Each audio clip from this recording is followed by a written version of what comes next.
All right, folks, so we are here. It's 5:40 a.m. in Cambodia, and we're at Angkor Wat. So yes, I was up at 4 o'clock this morning to get this content for y'all. So I hope that the reception is good. I hope you guys can see. But you come at daybreak, at dawn, so that you can catch the sunrise above the complex. And so it's a really large tour group, but the view is stunning already. I can't even imagine as the sun starts to rise above it. So you all are here with me live at Angkor Wat, which is the largest religious complex in Cambodia. It's over 900 years old, and the complex is massive. It's not just one temple, it's a series of temples and holy grounds. So you're going to hear our tour guide next.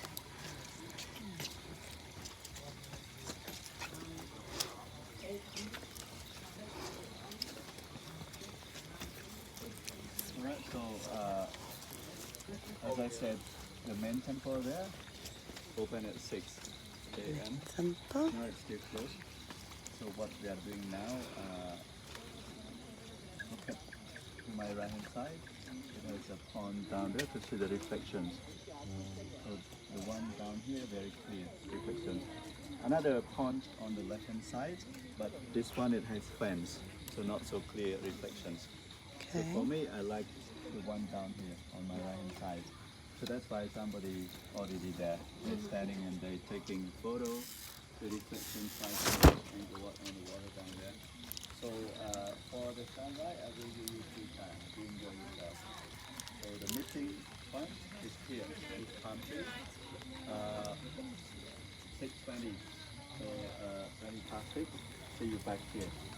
So there are 3 places.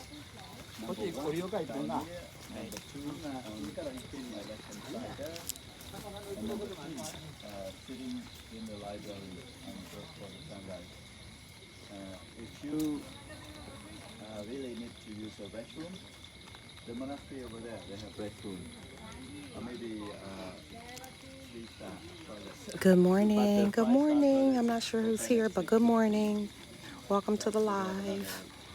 We're in Cambodia, in 6:20, Siem see Reap, you back here. to see Angkor Wat. After the sunrise, when we meet together here, I will do commentary on Angkor Wat City. And then we will climbing up there. We're gonna go through the gallery to see the beautiful carvings, climbing up to the second and exploring inside, and we're going down on the other side. Okay? So please enjoy the sunrise. Thank you, Sam. All right, so we're off. And I think I'm going to go down here where he says that you can get the best reflection here. But everything's wet, everything is slippery, so I have to be extra careful. You all don't want to see me like crash and burn live. So we're waiting for the sun to come up over Angkor Wat. And they say that you can see the reflection in this pool here. So that's what I'm doing. That's what I got up at 4. No, I wasn't up at 4. I was up at 3 a.m. to get ready for this. So I hope the reception is clear. You know, it's always a bummer when I can see it so beautifully, but then the video is just graining. But you all know, coming to you from my phone all the way on the other side of the world, literally on the other side of the world.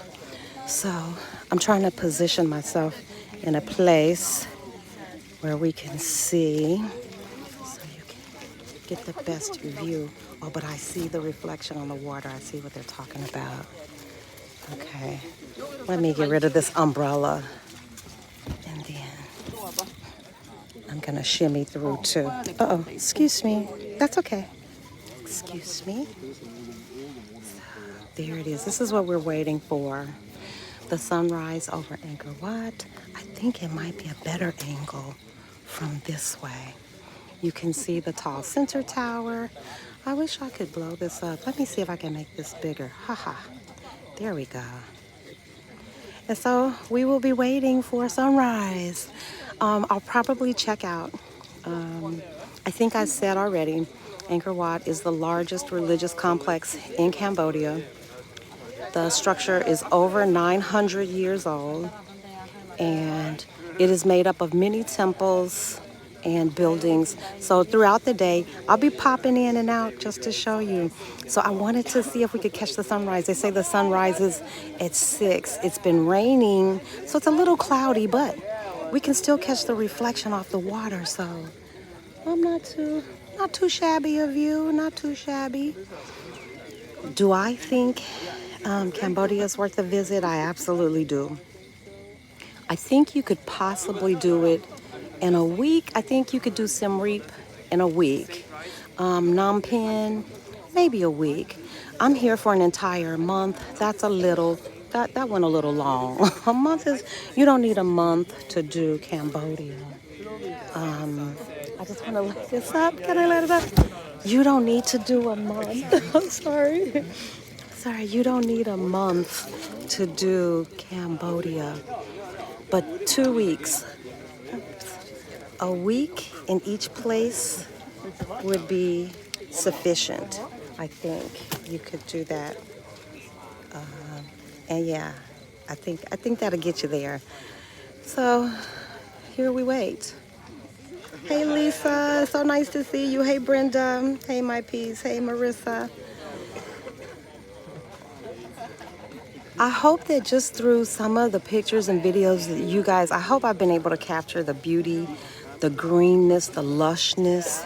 I'm here in rainy season, so everything is especially green and especially, it just, I'm sure the video doesn't do any justice to what. So I just your umbrella. Oh, sorry about that. Thank you. No problem. Thank you. I think he's angry. Well, that old lady down there got her umbrella up too. I don't see nobody talking to her.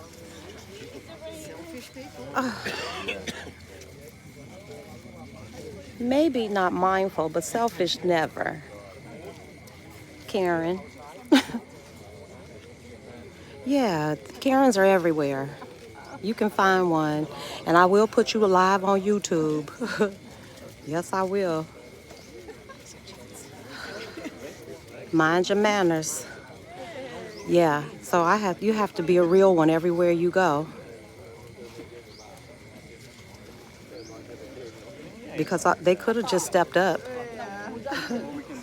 Y'all don't want to see me act up on the road, but I will.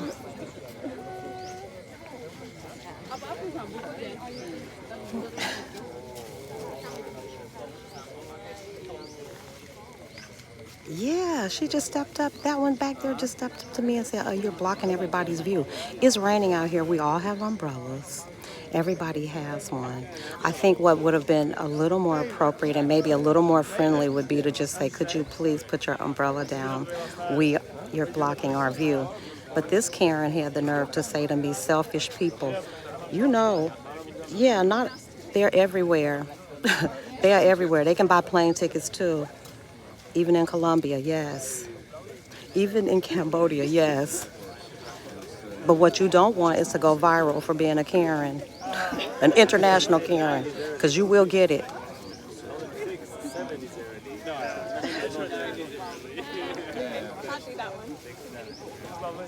Yes. So this is it, you guys. I think in the next 10 to 15 minutes, you can expect that the sun will come up over this. It's a little cloudy today, so you can't really see the colors that you would normally see on a clear sunny day.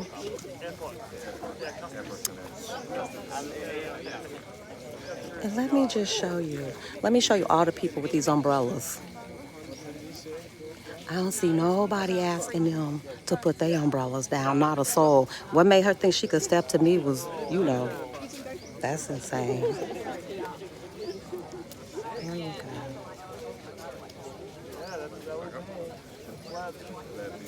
Yeah, just so you get a real good view.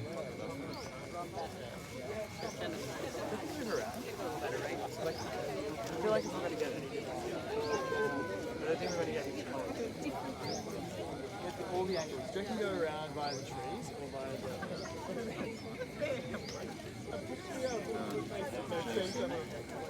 Enjoy the view. Sure, I'll see you very soon. For beer tonight? Could be done. The city small. Wow.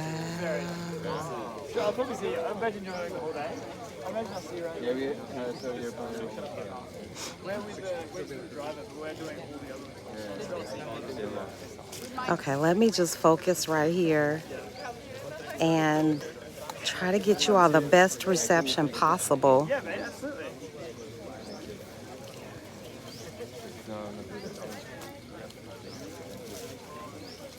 But it is still raining. It's a light drizzle. The one thing about the rain that I have found in Southeast Asia is that because it's so warm, it doesn't matter how hard it rains, it still seems very gentle. It's something very soothing about it. I've seen some thunder, but not real like thunderstorms, but certainly heavy rain since it is rainy season.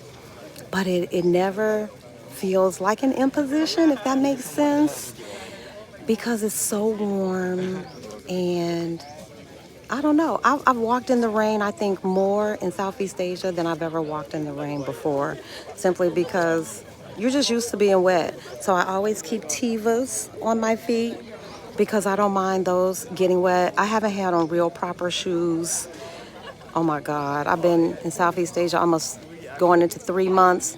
Yeah, I haven't had on a pair of shoes in the last 90 days because it's just not practical. It's not practical. Most people wear some kind of slip-on sandal, and I have learned to follow the wisdom of the natives. They understand. So I think that's a great travel tip. Look around you and see how locals dress, how they move, and you can take a cue. You can take your cue from that. I'm gonna move over here just slightly to get that angle. So there actually, I want to say there's that large center tower, and then there are 4 surrounding in each corner. I can see 3 from here. I can't see the 4th. It's behind that tree. But yeah, that's it. The structure is massive. And I did learn today that this is the symbol that is on the Cambodian flag as well. You'll see it throughout the country. They're very proud of this structure. It is also the highest structure in Siem Reap. Nothing is allowed to be built taller than Angkor Wat. So no hotels, no apartment buildings can be taller than Angkor Wat. Which, you know, I think that's kind of charming, that there's so much respect paid. And why not? When I tell you over 900 years old, yesterday we saw temples that were between 1,200 and 900 years old. So I'll be posting those videos, I'll be posting those pictures, and yeah, we get to enjoy this sunrise together. I'm glad it stopped raining. It was touch and go because when I woke up this morning at about 3, it was really coming down. I wasn't sure if we were going to be able to get this done, but we were fortunate enough that the rain stopped. Good morning, Tara. Good morning, you guys. Yeah. So I'll just be hanging here. You guys can always come back and see the replay. But I'm gonna hang here until the sun actually comes up. At 6:20, I have to meet the guide back at our meeting post. So I'm just imagining that in the next 20 minutes or so, the sun will have crested and you would, have had the best view.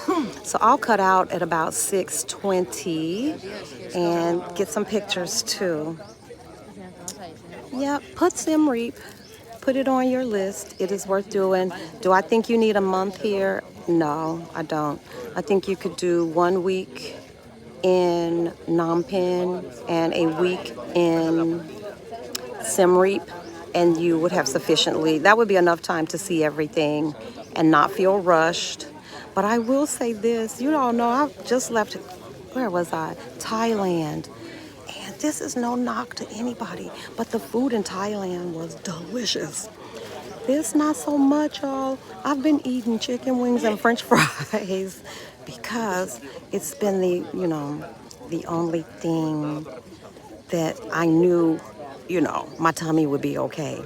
So the street food, I haven't eaten a lot of street food, and I've kind of stuck to well-cooked foods and things. So if you're a foodie, this might not be the place for foodies, but certainly culturally, it is. This is a beautiful place culturally.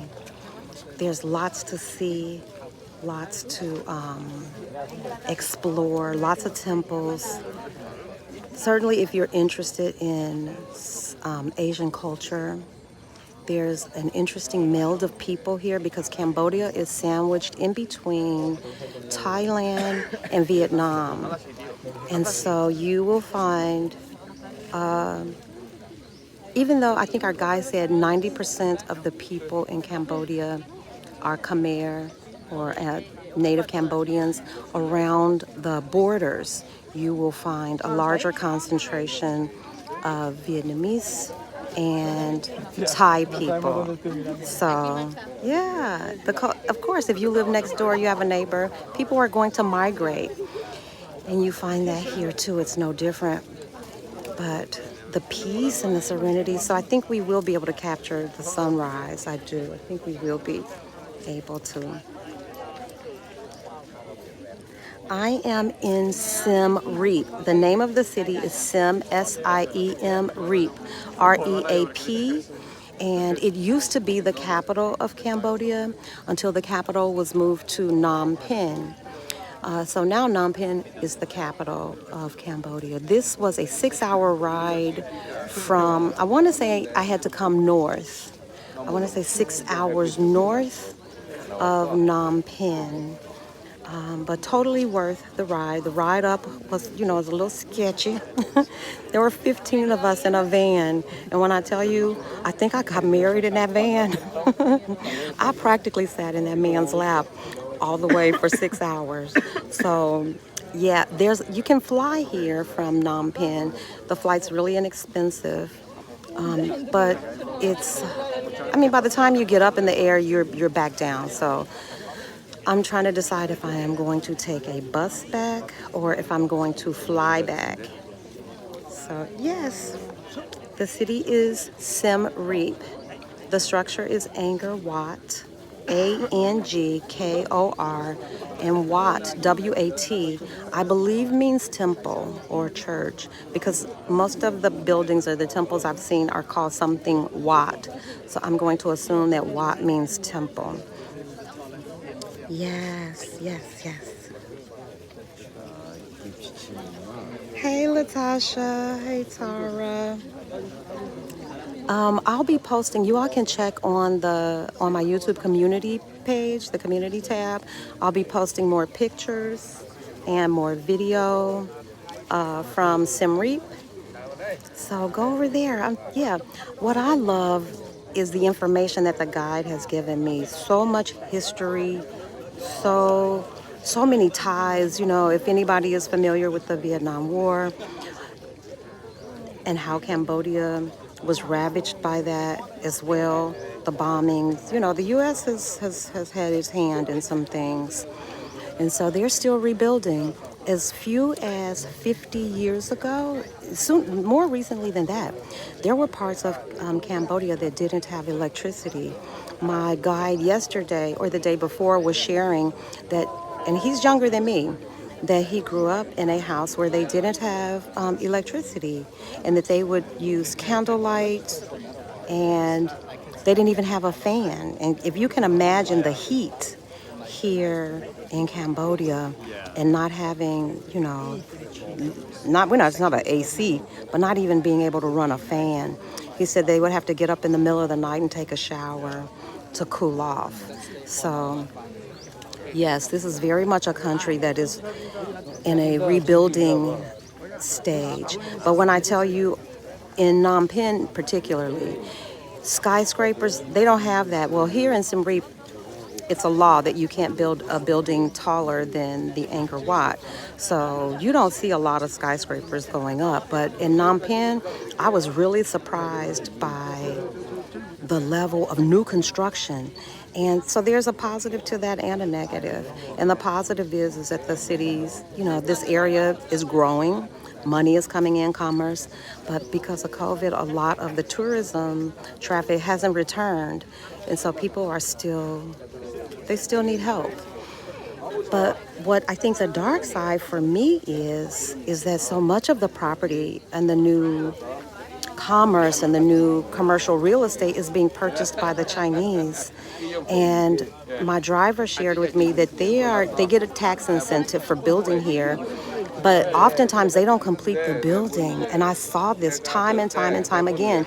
You'll see the shell of a building and it never gets complete. So, there's that, which is probably not ideal, that people are still taking advantage of this beautiful place and in that way, because you can come, if you've got the money, you can come and invest. And if you never finish the building, it just stands.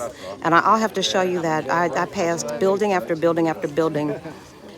And on the outside, they look done, but on the inside, they're not, and they're not usable.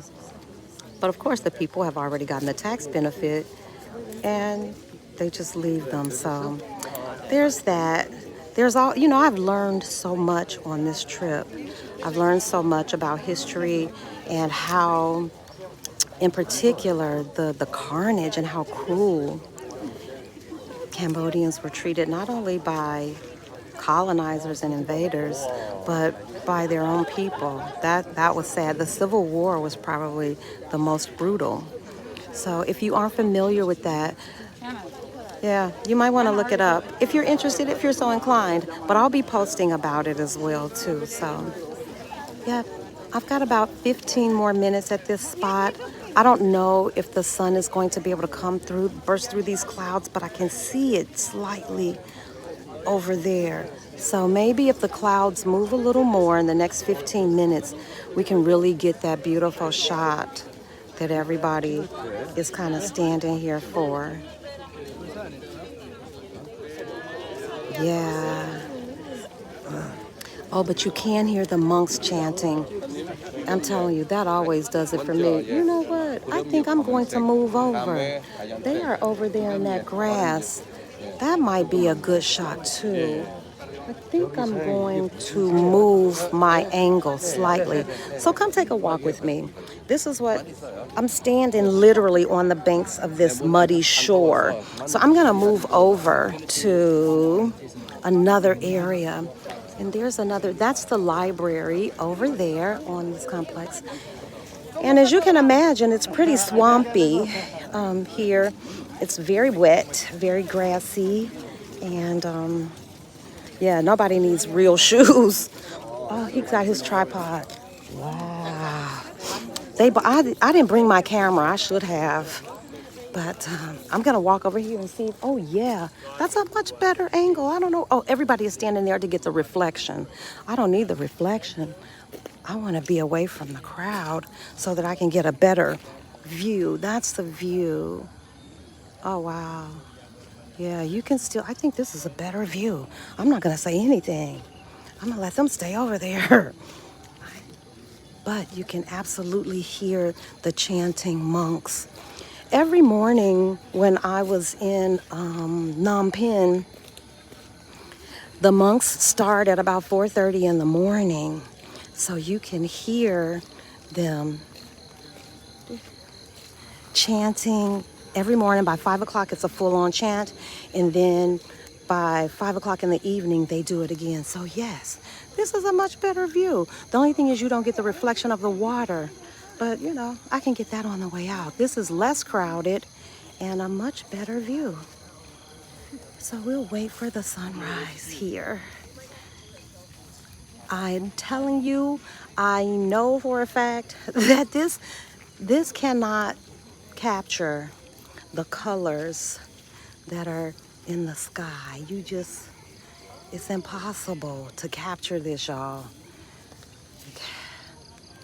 I'm doing my best, and I know my videos, my lives are always sketchy because of the distance. But you can see the tall center tower, and on each corner, north, south, east, and west corner, there is a smaller tower. Yeah, I wish it wasn't so wet today. It's super marshy. It's super soggy. Let me just show you where I'm standing. It's super wet, but it's worth it. Huh? It's worth it. Part of me, I catalog this for my own memory. I catalog it for, my grandchildren so that I can share it with them. Yes, Marissa, it is so green. And when I tell you, it just smells. You know what fresh grass, fresh cut grass smells like? And when it right after a rain, it's all of that. It's such a sensory experience because you smell the fresh grass, you feel the warm rain, you hear the monks chanting, and then you get this beautiful sunrise. I am telling you, I cannot capture it on film. You have to be here. And even with the bodies moving around, people moving around, most people are very respectful. And so there's this solemn kind of reverence for the place. You don't see anybody, running, jumping. Nobody's defacing anything. I know I shared this with y'all one time when I was in Mexico. I was at I can never say it, Chichen Itza. And I'm just gonna call it like it is. A Caucasian lady went under the rope. They have Chichen Itza is roped off. You can't climb it anymore. I promise you, I was there. I saw it with my own eyes. She went under the rope. What? I don't think the woman was drunk, and she tried to climb the stairs. Y'all should have seen those people. They lost their minds. Now, I have seen that a couple of times where you have privilege will make you ballsy. Yes, when I tell you that lady almost got beat up, what you don't do is come to a country as a visitor and be irreverent. And I can honestly say I haven't seen much of this here. And that little Karen encounter, that hasn't happened at all, really. But I'll tell you who it is. It's usually the English and the Australians. I love everybody. But I'm telling you who usually acts up out in the street. It's usually somebody from Australia. They are very entitled. And English people from England, they are your, well, aren't they like the original colonizers? I mean, they still have colonizer energy. And I tell you, it stands out so here because most of these people are Hindu or Buddhist, and such a large tenet of those religions is consideration and kindness and all positive attributes, helpfulness and humility. And there we go. And you feel that. And so when someone comes in with a counter energy, it stands out like a sore thumb, but they don't know. Because a lot of times people aren't here for a long time. I haven't talked to one tourist or visitor here that has been here for a month. I've been here for 30 days, and in 30 days, you can get a real sense of the culture and the norm. And I'm telling you, Cambodians are humble people. They are helpful. They are mild-mannered and meek. It's so refreshing. And so when you get that colonizer energy, it stands out like a sore thumb. And Lord knows, I've seen that. I didn't see it very much in Thailand, but I have seen it here. And I want to say, I think it has something to do with the perception that these are people of very modest means. And I'm telling you, it's palpable. And so I try to get away from it because it upsets the energy. It upsets the energy of this place. And so I try to focus on the beauty, and it's not hard to do, you all. I can see why people trek here. Yeah, and you can absolutely get a beautiful reflection right off of the water. So in 10 minutes, I have to leave this spot and meet up with my tour group in about 20 minutes. No. In about 10 minutes. At 6:20, we move on to another spot. But thank you all for joining this live this morning. Hopefully, if you can't catch it, you can catch it on the replay. And throughout the day, I'll be popping in and sharing more video from my time here in Cambodia. My next stop, I'm going back to Thailand. I love Thailand. I think Thailand loves me. So once I leave here, I'll be heading back to Chiang Mai for a couple months. And who knows from there? My whole goal, I hope the sun can break through. My whole goal is to stay on this side of the world until it's time for Exodus Summit and meet up with my sisters in South Africa.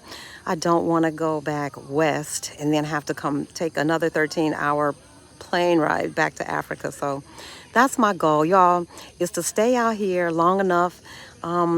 Exodus Summit has our big meetup in is it South? I don't know. Wait a minute, Joburg. Not Joburg. Anyway, I'll post it. It's on my Facebook page. So if you aren't a part of Exodus Summit, I don't know what you're doing with your life. I just don't know. So that's what I'm hanging out on this side of the world for, so that I can meet up with my sisters in South Africa. And then from there, I'll probably head back to South America. There's some things I want to see. I want to get to Colombia. I want to get to Ecuador. So God willing, like my daddy said, God willing and the creek don't rise. That's my plan. Yep. Hey, my peas. Yeah, I'm so glad you guys could join us. Hey, let's talk about it with Mara. Hey, I'm so glad you guys got a chance to share this sunrise with me. It has been absolutely divine. I was gonna see if I could move closer. I'm gonna hush because I want to see if you can pick up the chanting monks.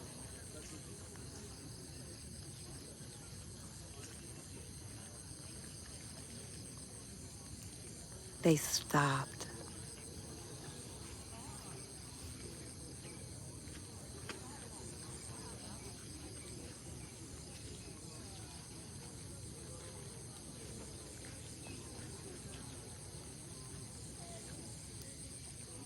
I'm just gonna spin around so you guys can see. So there's the big structure, Angkor Wat. And then all around the grounds, you'll see smaller structures. That structure right there is the library. And so when I tell you this complex is huge, this has been a 3-day endeavor. They tell you not to even try to do it in a day, minimally 2 days, but optimally you probably could take 3 days to visit all the temples in the complex. So I would absolutely say 1 week in Siem Reap is more than enough. I'm gonna get out of this grass because I think the mosquitoes are getting me. And I do have to walk back to find my tour guide. But this is, I could see coming out here and just sitting by one of these reflecting ponds. Wow. And just, soaking up the peace. I am forever indebted to Stephanie Perry, Rashida Dow, Adelia Bordachet for showing me a new way to live. I always knew I wanted to travel, but I never really, it wasn't until much later in life that I even thought that it might be possible to just live abroad, to live in some place other than the U.S. And I'm telling you, places are welcoming for us. I just watched a video from a sister who's in Albania, and she was saying they love us there. I'm telling y'all, get out the house. They do. I have met, okay, I could tell you all this. Y'all my sisters. I have met more men in Southeast Asia. When I tell you they like us, y'all don't believe the hype. Do not believe the hype. I'm telling you firsthand from my experience. I have been hit on by Indian men, Asian men. And even an old little old white dude. I told y'all about the dude in Bali that slapped me on my butt twice. I say, sir, it's not that kind of party. I'm not that kind of traveling girl. So, y'all, yes, we are definitely desirable. I don't care what you heard. I don't care what your dating experience has been. I have had no problem meeting men. Now, am I interested? No, because let me tell you something. I'm not stopping what I'm doing. And unless you can jump on this train and ride with me, you probably don't want none of this jelly because I'm not stopping. I saw a meme the other day that said, I can't date you. You don't have a passport. If you don't have a passport, I can't date you. Yeah, if you can't be mobile, I don't see a future for me with a man who isn't mobile or who doesn't have a passport. Although, of course, all the gentlemen that I have met out here on the road, they've got passports. But we're moving in opposite directions. Shoot, you traveling one way, I'm traveling another way. That probably ain't gonna work. And I'm not in it for the, I don't need no quick experiences. I am not out here trying to risk my life. So yeah, dating is it viable? Yes. If you want to date while you're traveling internationally, do not believe the hype. I think there's some places that are better than others. And I have found Southeast Asia to be particularly friendly to me. To me. Now, I don't know. Y'all know, they always look at me side-eye like, like, you might be one of ours mixed with a little something.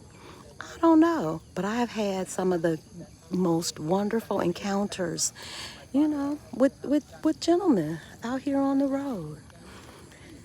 So travel. If you're wanting to date on the road, it is totally plausible. I will tell you where I didn't have a great dating experience in Mexico. Not to say that men didn't approach me, but I never quite trusted that it was, I didn't know. You can't tell. I didn't have the best dating experience in the Caribbean, in Jamaica, and I wouldn't, everybody knows those horror stories. I don't want any of that. But here in Southeast Asia, yeah, I think if if that's on your agenda, don't shy away from this part of the world because, again, they are into us. Okay, I gotta go, y'all. I'm supposed to be at my, so there's the final view. I hope and pray that this video came out clear. I hope that you were able to capture the essence. I'm on live. I hope that you're able to capture the essence of this. I don't want to get you. And I'm live. Okay. So, pardon me. Yeah, but now that I can share with you is that because there's so little, tourism hasn't returned, people are really persistent about, selling things. And that's unfortunate because you see children selling things, not a good look. And, that could be a nuisance. But I understand that. And I will tell you this too. This has happened to me on more than one occasion where someone has quoted me a price that was really like extortion. And so you have to be careful. I always book tours through like Viator or Airbnb because I know that everybody's paying the same price. The hotel where I'm staying, the young lady gave me a price that was so ridiculous. Even I knew, I'm like, girl, that's not gonna happen. So be on the lookout for those kinds of things. But other than that, I've had nothing but a very positive experience here in Cambodia. So for now, I'll give you one last spin and I've gotta sign off for now. All right, folks, I'll check back in with you later. Bye-bye. Stay safe, everybody. Bye, Kaden. No, thank you. No, thank you. No, thank you.